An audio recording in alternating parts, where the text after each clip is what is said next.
madrugada del 8 de agosto del año 2014, la policía en Australia recibió la alerta de unos vecinos ubicada en la localidad de Surfers Paradise, quienes aseguraban que una persona había caído desde uno de los apartamentos del piso 14.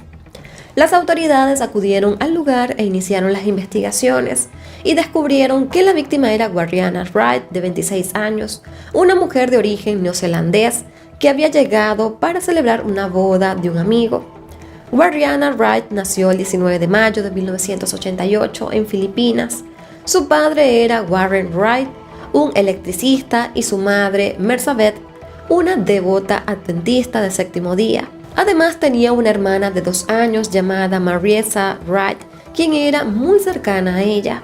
Cuando Warriana tenía 3 años, toda la familia se mudó a Nueva Zelanda. Luego de graduarse de la secundaria en el año 2001, también inició en el Tower College, donde se destacó en el área de tecnología e inglés.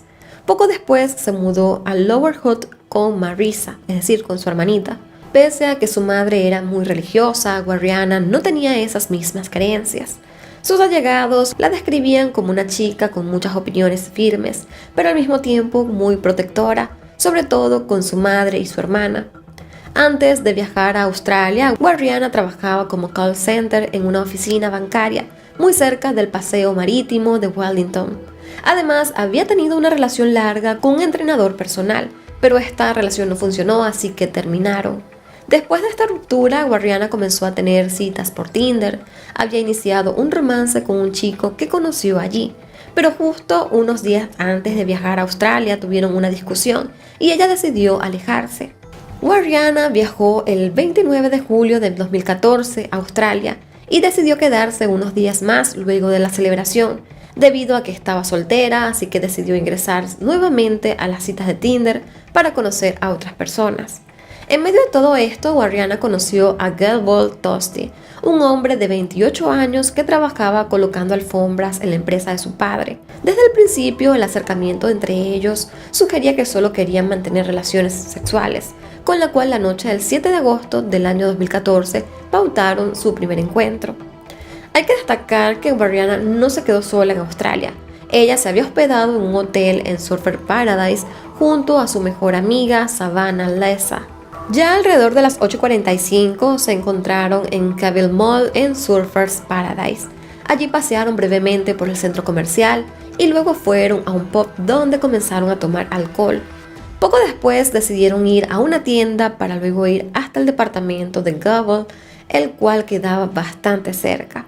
La noche parecía ir bastante bien para ambos.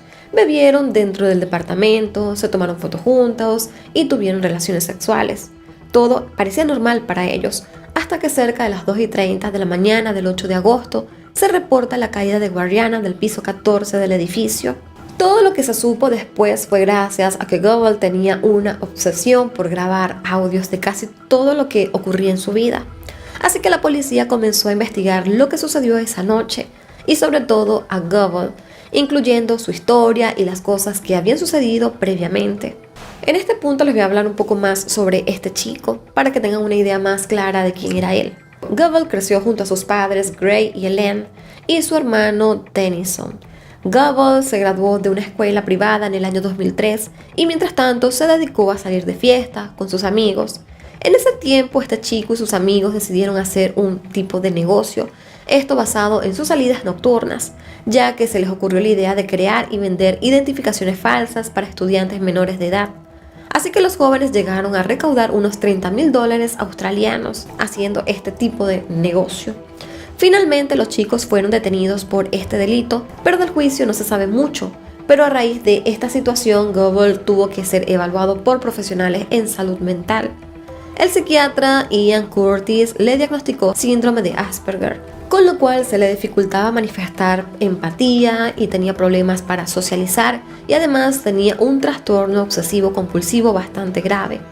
El psiquiatra determinó que Gelbold era una persona social y emocionalmente distante, con lo que era difícil establecer una relación con él. Todo esto fue tomado en cuenta por el juez John Newton en el juicio. Debido a los problemas en los que se había involucrado Gelbold, se aisló de todo el mundo, Ya no salía ni socializaba con sus amigos, lo cual evidentemente le afectó aún más su salud mental.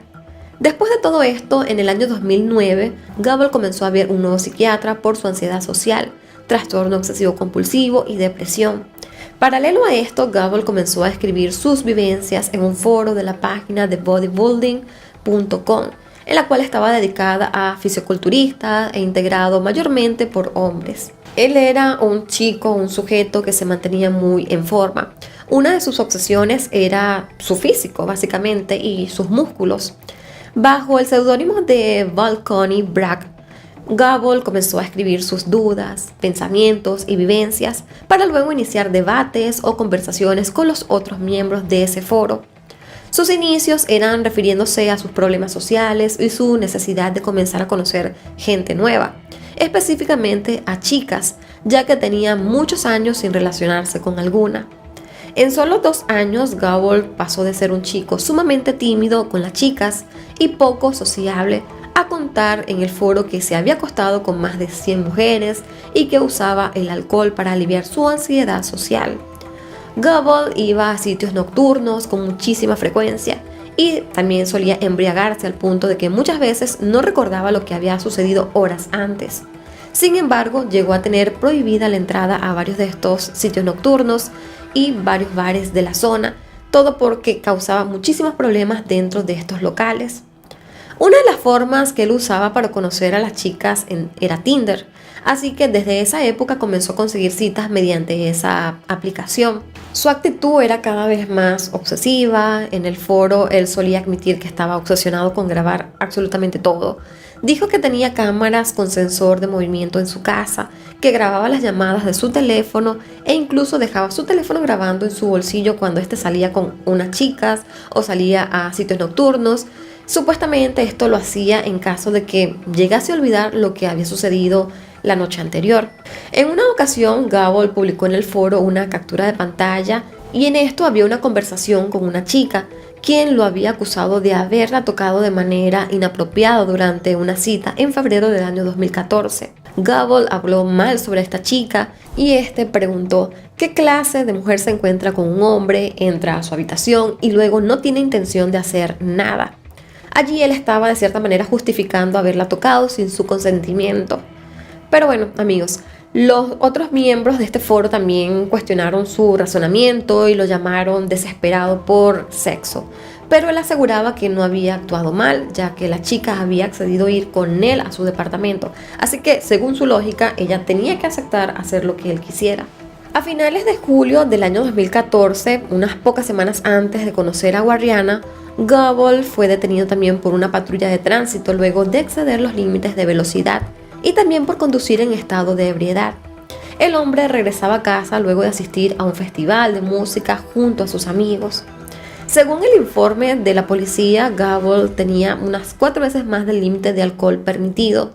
Continuando ahora un poco más con el caso de Guarriana y conociendo ahora un poco más cómo era Gabble, la policía descubrió en el teléfono de este sujeto varios mensajes con más de 250 mujeres, además de conocer su obsesión por grabar todo en su teléfono y las cámaras que éste tenía dentro de su departamento.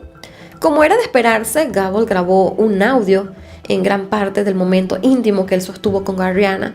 Así que la policía encontró esta grabación de casi 200 minutos donde se puede escuchar conversaciones, gritos y golpes. En este audio que encontró la policía, en un principio se escucha a 2 personas, en este caso Guarriana y Gabble.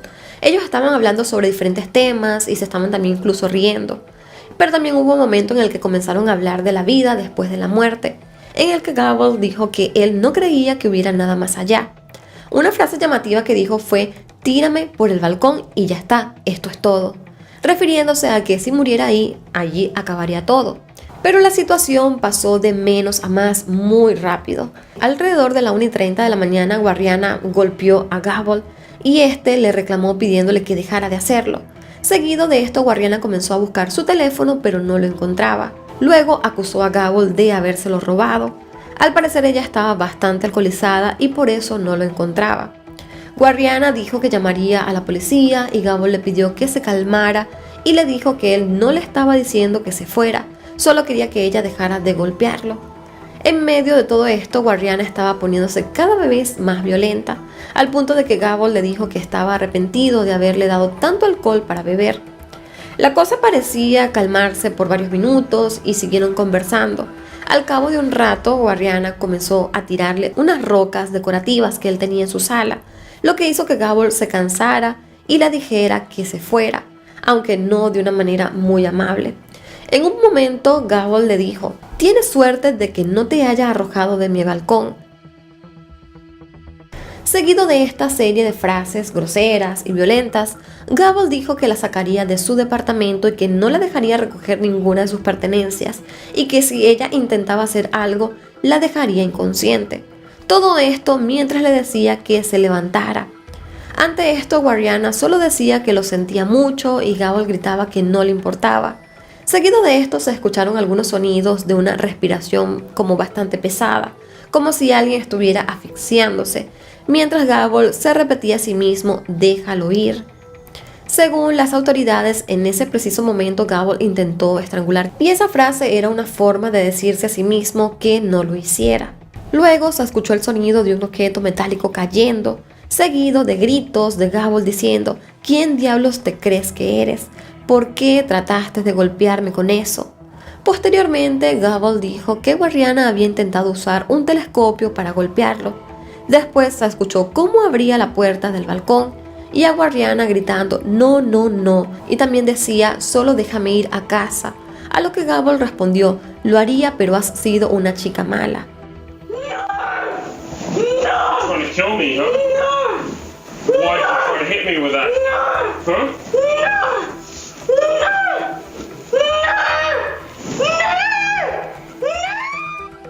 Poco después de esto, solo se escucharon gritos que sonaban lejanos, y según las autoridades, esos gritos eran de Guarriana mientras caía del balcón, ya que la joven intentó escapar bajando hacia el balcón vecino. La reacción de Gable fue llamar primero a su padre, a quien le dijo que había tenido relaciones con una chica y que ella se había caído por el balcón, pero que él no la había arrojado. Su padre le aconsejó que llamara a su abogado en vez de llamar a la policía o a una ambulancia. Sin embargo, el abogado no le contestó. Lo más errático de su comportamiento fue que este salió por la puerta trasera del edificio, caminó por unos varios minutos e incluso tuvo el tiempo de comprar un trozo de pizza. Todo este recorrido fue captado por algunas cámaras de vigilancia. Con todo esto, las autoridades decidieron arrestar a Gable y acusarlo de asesinato, a lo cual él evidentemente se declaró inocente. Unos 3 meses después, ya siendo el 18 de noviembre del año 2014, este fue liberado bajo fianza, y con esto se le ordenó asistir a terapia psiquiátrica y se le prohibió usar aplicaciones de citas como Tinder para conocer mujeres. La principal evidencia del juicio fue precisamente el audio que él mismo grabó. No había muchas dudas al respecto, pero lo que realmente se debatía en el juicio era si Guarriana temía tanto por su vida que había intentado escapar por el balcón, donde fue encerrada por él. Ahora, si Gable hubiese llamado a las autoridades al instante que sucedió la caída de Guarriana, la fiscalía pudo haberle acusado de homicidio involuntario, pero como él prácticamente huyó del lugar e intentó llamar a su abogado, fue acusado de asesinato. El juicio comenzó en la Corte Suprema a inicios de octubre del 2016 y el jurado estuvo compuesto por 12 miembros. En el tribunal se presentó Gabrielle, la vecina del departamento de abajo, quien declaró que se despertó luego de escuchar golpes que sonaban como muebles rodando en el departamento de Gable. Después escuchó a una mujer gritando repetidamente «no, no, no». Pocos minutos después, ella se asoma a la puerta de su balcón porque vio un par de piernas colgando y segundos después la vio caer hacia abajo. La fiscalía presentó pruebas de lo que sucedió durante esa noche, incluyendo los videos de cámaras de vigilancia, las fotos que se tomaron Guarriana y Gable en el balcón y las fotos del departamento y el audio de más de 2 horas. La versión de Gable era que había actuado de manera violenta al obligarla a salir al balcón, encerrándola afuera, lo que le provocó miedo e intimidación e hizo que decidiera escapar bajando por la barandilla del balcón. La fiscalía aseguraba que Guarriana intentó bajar por el balcón porque ella tenía miedo de Gable y a lo que él le haría cuando entrara de nuevo al departamento, ya que antes había intentado estrangularla. Mientras tanto, la defensa argumentaba que Gable no había usado una fuerza excesiva contra Guariana, teniendo en cuenta que ella se ponía cada vez más agresiva y que fue quien intentó golpearlo 2 veces a él, según lo que se pudo escuchar en aquellos audios. Asimismo, aseguraron que, como se escuchó en los audios, en un principio Gable intentó calmar la situación y que no era su culpa que Guariana decidiera bajar por ahí. Además, destacaron que la joven tenía una gran concentración de alcohol en su sangre, lo cual pudo causar que tuviera un comportamiento errático durante aquella noche. Ahora, finalizados todos los alegatos de ambas partes y luego de presentar todas las evidencias, el jurado se fue entonces a deliberar y luego de varios días regresaron con un veredicto unánime. Sin embargo, hubo un problema luego de que el juez John Byrne se enterara de que uno de los jurados publicó una foto de una taza de café en Instagram en la que confirmaba que era miembro del jurado del juicio contra Gable. En sí, este miembro del jurado posteó una foto de la taza y respondió en los comentarios a una pregunta que le hizo uno de sus seguidores, quien le preguntó en sí si él era el jurado de ese juicio y ella solo respondió que sí. E inmediatamente la defensa solicitó que se anulara el juicio, pero tras evaluar la situación el juez determinó que la jurado no había publicado ninguna información adicional que pusiera en riesgo el proceso, por lo que se decidió luego continuar con el veredicto. Ya para el 20 de octubre del año 2016 es cuando se lee la resolución del jurado, quienes estaban convencidos de que Gable era inocente tanto del cargo de asesinato como de homicidio involuntario, así que este chico quedó absuelto.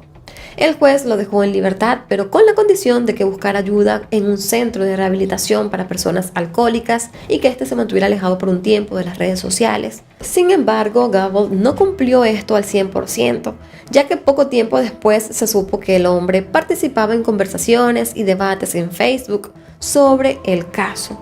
Incluso se unió a un grupo de Facebook dedicado al caso de Guariana. Gable nunca ha dejado de salir en titulares de medios australianos y se conoció que se había cambiado el nombre a Eric Thomas y que se había mudado a Tasmania.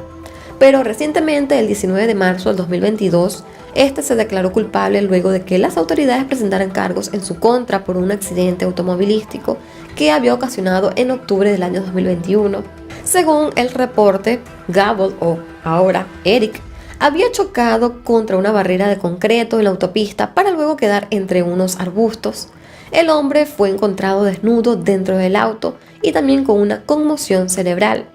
El hombre de 35 años había consumido alcohol y medicamentos para la ansiedad y el insomnio. En su auto se encontraron un alcoholímetro y botellas vacías de enjuague bucal.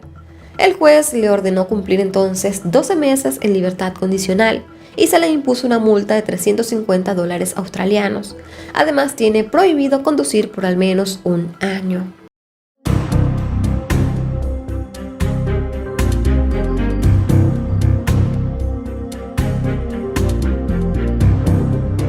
Un hombre de Utah fue arrestado después de que supuestamente confesó haber asesinado a una mujer que conoció esa misma noche a través de la famosa aplicación de citas Tinder.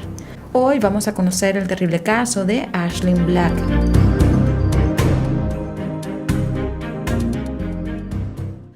Para el domingo 24 de mayo del año 2020, alrededor de las 3:20 de la madrugada, el Departamento de Policía de Layton en Utah, Estados Unidos, recibió una llamada de un joven llamado Ethan Robert de 24 años, quien decía que había una persona muerta dentro de su casa.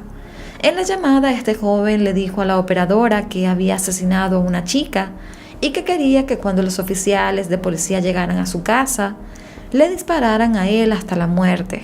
Las autoridades acudieron al lugar y al llegar encontraron el cuerpo de una joven con múltiples puñaladas.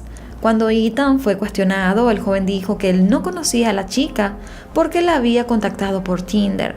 Solo sabía su nombre, mas no su apellido. Además, Ethan entregó el arma con el que él la había apuñalado. La joven fue identificada inmediatamente como Aisling Black, de 25 años. Aisling nació en Layton, Utah, el 14 de febrero de 1995. Sus padres eran Jamie y Shaun Black, y tenía 4 hermanos de nombre Corbin, Marisa y Mason. Según sus allegados, Aisling era una joven que amaba hacer senderismo, acampar y pasar tiempo rodeada de naturaleza. Le encantaba visitar las tiendas de ropa vintage y tenía un don para tratar con personas con necesidades especiales. Ashlyn tenía muchos planes para su futuro, entre los que estaba adoptar a un niño con síndrome de Down. Como toda chica de su edad, a Ashlyn le gustaba salir a divertirse y tener citas. Es por ello que para el sábado 23 de mayo, ella decidió aceptar tener una cita con Ethan, a quien conoció a través de Tinder. Ese día, cerca de las 9 de la noche, el joven fue a recoger a Ashlyn y ambos fueron a un bar local donde ingirieron bebidas. Horas después, Ethan la invitó a su casa, la cual él alquilaba desde hace poco tiempo. Ethan vivía solo en ese lugar, recién se había mudado y la casa no tenía muebles. Allí solo se podía encontrar un colchón en el piso. Y según Ethan, él y Ashlyn mantuvieron relaciones sexuales en el piso y poco después durmieron juntos y abrazados. A la mañana siguiente, Ethan se despertó y de la nada comenzó a intentar estrangular a Ashlyn tan fuerte como pudo. La joven luchó contra él y le dejó marcas de defensa. Tras intentar asfixiarla, Ethan tomó una navaja de su bolsillo de unos 10 centímetros y comenzó a apuñalarla. En total, Ashlyn recibió 10 puñaladas entre su pecho, torso y su espalda. Durante al menos 10 minutos, Ethan se quedó observando cómo Ashlyn se iba desangrando y luego hizo la llamada al 911. Cuando finalmente la ambulancia llegó al lugar, los paramédicos intentaron reanimar a la joven, pero ya era demasiado tarde y fue declarada muerta en la escena. En el interrogatorio policial, Ethan admitió que no hubo ninguna pelea ni discusión que lo llevara a matar de esa manera a Ashlyn. Además, dijo que luego de asesinarla, él quería suicidarse y que por eso le pidió a los oficiales que le dispararan tan pronto llegaran a su casa. Ethan también llegó a relatar que hace un tiempo le habían diagnosticado una enfermedad mental, que estaba tomando medicamentos para eso y que a diario luchaba con pensamientos homicidas y suicidas. Para el momento en que se dio a conocer el caso, no se supo con qué enfermedad mental habían diagnosticado a este joven. Según los conocidos de Ethan, él era un joven común que trabajaba en una empresa de materiales de construcción llamado Staker Parson. Estaba casado y además tenía una hija pequeña. Sin embargo, al parecer todo cambió en su vida cuando él y su esposa se separaron. Su comportamiento cambió por completo. Pasó de ser una persona alegre, con buen sentido del humor, a estar siempre triste y retraído. Además, pasó de ser un trabajador muy puntual a llegar todo el tiempo tarde e incluso muchas veces no llegaba al trabajo. Luego de tantas faltas en su trabajo, Ethan fue despedido luego de tener un problema con una compañera de trabajo.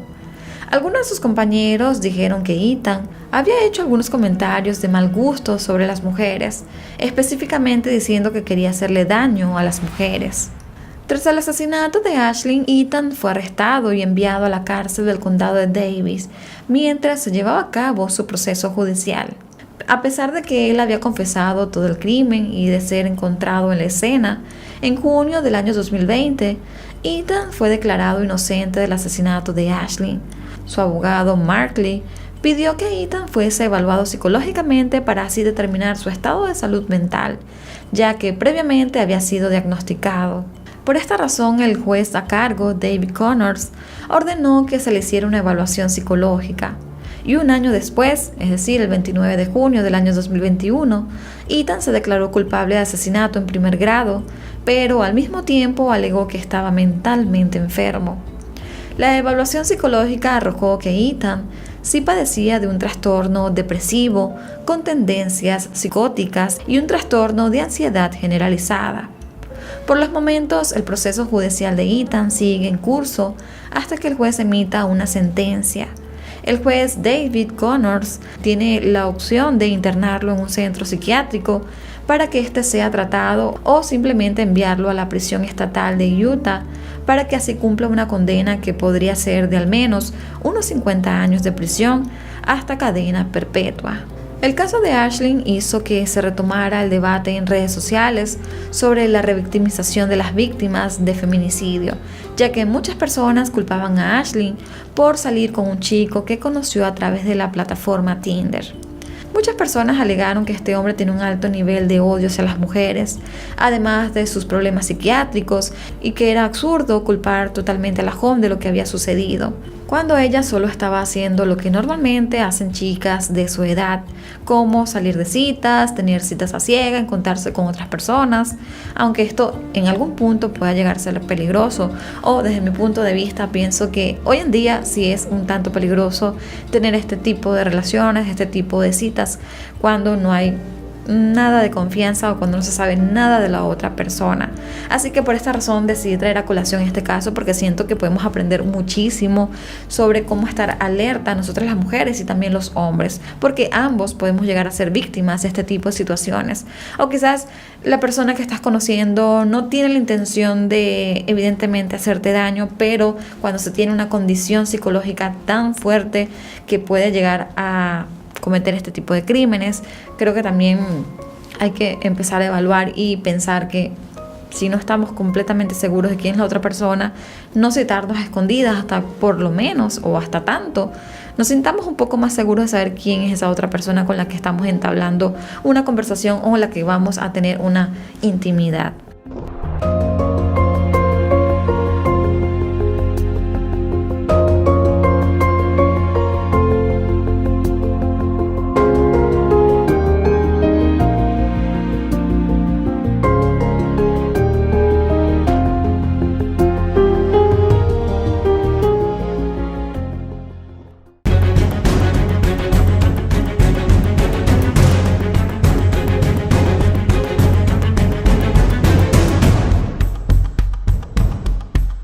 Grace Amy Rose Millan, nacida el 2 de diciembre de 1996, se había graduado recientemente de la Universidad de Lincoln con una licenciatura en Publicidad y Marketing, y en el momento del crimen estaba viajando por Nueva Zelanda.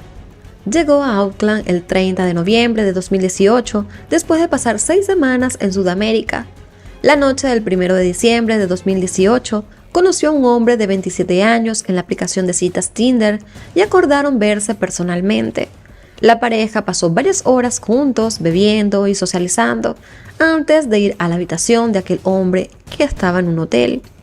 A las 9 de la noche del 1 de diciembre, fue vista en Victoria Street, en el centro de Auckland, y 15 minutos después, fue vista en las cámaras de seguridad de Sky City. Grace fue vista por última vez a las 9:41 de la noche en el Hotel City Life con Jesse Kexon. Al principio parecían estar disfrutando de una agradable velada juntos, visitando bares y restaurantes. Sin embargo, todo cambió aquella fatídica noche. Alrededor de las 9:40 de la noche entraron en un hotel y subió a la habitación de Jesse. Ahí es donde sucedió todo. Durante el juicio se revelaron espantosos detalles sobre el asesinato de Grace. Su cita de Tinder, Jesse Kexon, estranguló a Grace hasta matarla. Poco después, tomó fotografías del cuerpo de la joven en posiciones sexuales e incluso vio videos pornográficos durante unos minutos. Después de comprar productos de limpieza, desinfectó minuciosamente toda la habitación, metió el cuerpo en una maleta y lo llevó a un auto alquilado. Al día siguiente condujo hasta una zona remota y enterró la maleta allí. Jesse Kexon apoyó la versión de que Grace había muerto durante una actividad sexual violenta, pero que además había sido consensuada por ella, y añadió que ese era el fetiche de la propia víctima. A lo largo del juicio se presentaron diversas pruebas para sustentar la acusación de la fiscalía contra el asesino. Esto incluyó mensajes de texto, registros de llamadas, imágenes de cámaras de seguridad y análisis forenses de dispositivos electrónicos. Cuando la fiscalía le preguntó por qué no pidió ayuda cuando se dio cuenta de que Grace estaba inconsciente, Jesse dijo que estaba perturbado y también muy asustado y que no tenía el discernimiento para actuar de mejor manera. La investigación también demostró muchas de las mentiras del acusado sobre horarios y lugares. Siempre cambiaba hechos importantes cada vez que volvía a contar la historia.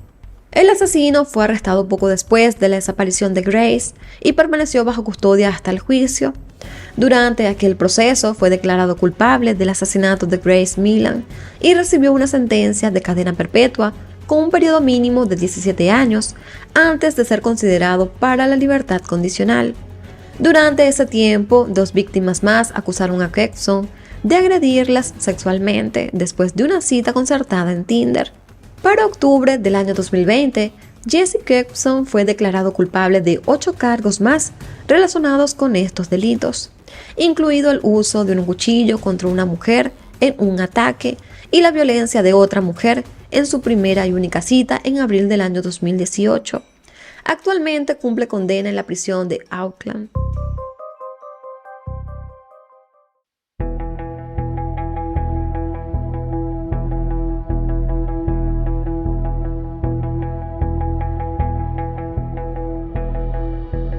Sydney, de 24 años, creyó genuinamente que Audrey, la mujer con la que hablaba en Tinder, quizás la aplicación de citas más popular del mundo, era tal cual se mostraba en la red.